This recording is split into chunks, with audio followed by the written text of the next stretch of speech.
അങ്ങനെയുണ്ട് അനുമോളുടെ പ്രണയത്തെ ഒരു 2 വാക്ക്. അനുമോളുടെ ഓക്കെ. അനുമോൾ എന്ന് പറയുന്നത് ഞാൻ പറഞ്ഞല്ലോ നേരത്തെ പറഞ്ഞ പോലെ തന്നെ ലിപ്സ്റ്റിക് ഒരാൾ ഇട്ടു, ആള് ഡിറ്റക്റ്റീവായിട്ട് പോകാനായിട്ട് ബിഗ് ബോസ് അതിൻ്റെ ഉള്ളിൽ കയറ്റി വിട്ടിരിക്കുന്നത്.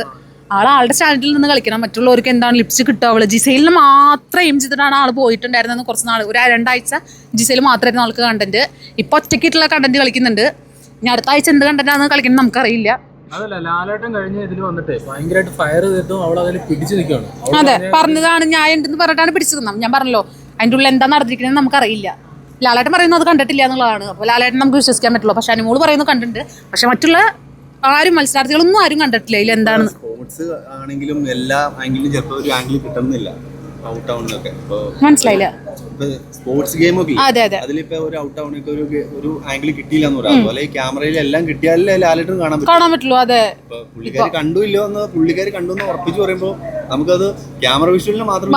അതെ അതെ, ഉറപ്പായിട്ടും.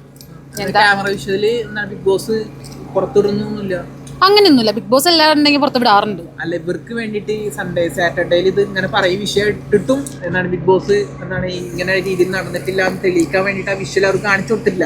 ആ വാക്കാൽ മാത്രമാണ് ബിഗ് ബോസ്. അതും ശരിയാണ്. ഞാൻ പറഞ്ഞല്ലോ, അവർക്ക് പുറത്ത് ചിലപ്പോൾ അത് പാടില്ലായിരിക്കും. അവർ മലയാളി കണ്ടസ്റ്റൻസ് അങ്ങനെ കാണുന്ന, മലയാളി പ്രേക്ഷകർ കാണണല്ലേ എന്ന് വിചാരിച്ചിട്ട് ചിലപ്പോൾ അങ്ങനെ വിചാരിച്ചിട്ടുണ്ടാവും. അതുകൊണ്ട് കാണിക്കാത്ത. ലാലേട്ടൻ പറയുന്നത് പക്ഷെ കാണില്ല. നമ്മൾ ലാലേട്ടനെ വിശ്വസിക്കുന്നു. ഇനി എന്താണ് അനുമോളാണോ സത്യം, ജിസേലാണോ സത്യം നമുക്കറിയില്ല. അവർ ചെയ്തിട്ടുണ്ടെങ്കിൽ ഞാൻ പറഞ്ഞു, ഒരാണും പെണ്ണും ഉമ്മ വയ്ക്കുന്നുണ്ടെങ്കിൽ അത് അവരിഷ്ടം. ഹിന്ദി ബിഗ് ബോസ് നിങ്ങൾ കണ്ടിട്ടുണ്ടാവില്ലേ? പക്ഷെ ഒരു മലയാളി കൾച്ചർ അനുസരിച്ച് ഇവിടുത്തെ റിയാലിറ്റി ഷോയിൽ അങ്ങനെ വെക്കുന്നത് ഒരു ഓഡിയൻസ് നിലയ്ക്കിൽ എങ്ങനെ ശരിയാണോ? അല്ല, അതൊക്കെ ഓരോരുത്തർ ഇഷ്ടത്തിനല്ലേ. ഉമ്മ വയ്ക്കലും പാപ്പ വയ്ക്കലൊക്കെ എന്തെങ്കിലും ആവട്ടെ.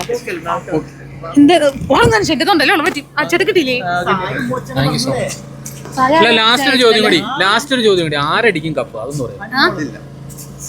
അനീഷിന് എനിക്ക് ഇഷ്ടമാണ്. ആ യോഗ്യതയുള്ള അടിക്കട്ടെ. ഇനിയിപ്പോ കുറെ പേര് PR ഒക്കെ കൊടുത്തിട്ടാണ് തോന്നുന്നു കേറിയിട്ടുള്ളത്.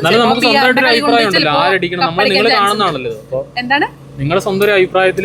എനിക്ക് അനീഷേട്ടന് ഇഷ്ടമാണ്, ഷാനവാസ് ചേട്ടന് ഇഷ്ടം. അക്ബർ എന്ന് പറഞ്ഞ വ്യക്തി എനിക്ക് ആ രേണുസുധയുടെ പ്രശ്നത്തിൽ എനിക്ക് കുറച്ച് ഇഷ്ടക്കേടുണ്ടായിരുന്നു. പക്ഷെ ആള് കറക്റ്റ് പോയിന്റ് കാര്യങ്ങൾ പറയും, സംസാരിക്കുകയാണെങ്കിൽ ആള് കറക്റ്റ് പോയിന്റും ഒരു ബിഗ് ബോസ് മെറ്റീരിയൽ ആണെന്ന് തോന്നിയിട്ടുണ്ട് എനിക്ക് അക്ബർ ചേട്ടൻ. ഈ പ്രാവശ്യം ഭയങ്കര ക്വാളിറ്റി കുറവ് എല്ലാരും പറയണ്ടല്ലോ. ഇന്നിപ്പോ ഞങ്ങള് ക്വാളിറ്റി എന്ന് വെച്ചാ എനിക്കാണ് തോന്നിയിട്ടൊന്നുമില്ല.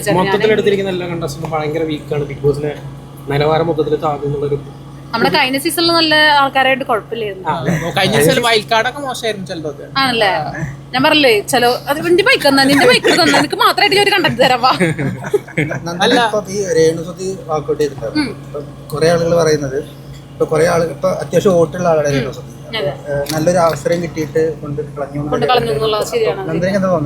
ആള് എന്താ പറയാ, മറ്റുള്ളവർ ഒരു ചാൻസ് തട്ടിക്കളയാ ചെയ്തത്. ഒരാൾ വേറെ രേണുസുതിക്ക് പകരം ഒരാൾ കയറിയെന്നു. പക്ഷെ അത് ആള് സമ്മതിച്ചില്ല. ആള് വെറുതെ ഒരു വാഴയായിട്ട് നിന്ന പോലെ എനിക്ക് ഫീൽ ചെയ്തു. അത് നിൽക്കേണ്ട ആവശ്യമില്ലായിരുന്നല്ലോ. ഒരു കോർണർ അനീഷിന്റെ ഗെയിമിങ്, അനീഷയുടെ ആളുടെ ഗെയിമാണ് കളിക്കുന്നത്. ആള് ഒരു കാര്യം, ഒന്നാമത് എനിക്ക് ഇറിറ്റേഷൻ ആണ് കാര്യം. ഒരു കാര്യം തന്നെ റിപ്പീറ്റ് ചെയ്ത് പറഞ്ഞോണ്ടിരിക്കും മാത്രം. ഗെയിമായിട്ടാ ചിലപ്പോ അതായിരിക്കും, ഗെയിം ആയിരിക്കും തോന്നാറുണ്ട് ചില സമയങ്ങളിലൊക്കെ. ഞാൻ കണ്ടു തന്നെ പറഞ്ഞോണ്ടിരിക്കും. പക്ഷെ ആള് നല്ലൊരു വ്യക്തിയാണെന്ന് തോന്നുന്നുണ്ട്. പാവം റനാ ഫാത്തിമ കുട്ടി കുഴപ്പമൊന്നുമില്ല. ചില കാര്യങ്ങളിൽ, ചില സംസാര രീതികളിൽ ഞാൻ പറഞ്ഞല്ലോ, ലാലേട്ടനോട് വരെ റെസ്പെക്ട് ഇല്ലാത്ത ആൾക്കാരുണ്ട് അതിന്റെ ഉള്ളിൽ. പേരെടുത്ത് പറഞ്ഞു അല്ല, നിങ്ങളല്ലേ പറഞ്ഞു 24/7 കാണുന്നത്. അപ്പൊ നിങ്ങൾക്ക് മനസ്സിലാവുമല്ലോ. അതാ മുതൽ ഓണയർ പറഞ്ഞിട്ടായിരുന്നു എന്നോട്. മസ്താനി ഓടിപ്പോയി. അത് മോശമായിട്ടോ, അത് ഭയങ്കര മോശമായി. ഒരാൾ ഔട്ടായി പോകുമ്പോ നമുക്ക് കരയണ്ട, വിഷമിച്ച് ജസ്റ്റ് ഒന്ന് മുഖത്തെങ്കിലും നമുക്ക് അത് കാണിക്കായിരുന്നു. പക്ഷെ ആള് ഭയങ്കരമായിട്ട് സന്തോഷമായി. ചിലപ്പോൾ അടുത്ത ആഴ്ച ആൾക്കും പോകാനുള്ള ഭാഗ്യം.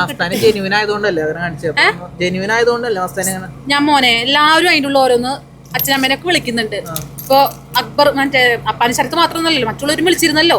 അപ്പൊ അവരൊന്നും പറയാണ്ട് മസ്താനി ഇവരെ മാത്രം, ഈ അപ്പാനി എന്ന് പറഞ്ഞ ആ ചേട്ടനെ മാത്രം കിടന്നിട്ട് ഫോക്കസ് ചെയ്ത് കുറ്റം പറയേണ്ട ആവശ്യമില്ലല്ലോ. എല്ലാവരും അതിലുള്ള തെറികൾ വിളിക്കുന്നുണ്ട്. ഇഷ്ടംപോലെ ആൾക്കാർ അങ്ങോട്ടും ഇങ്ങോട്ടും വിളിക്കുന്നുണ്ട് ഇല്ലേ?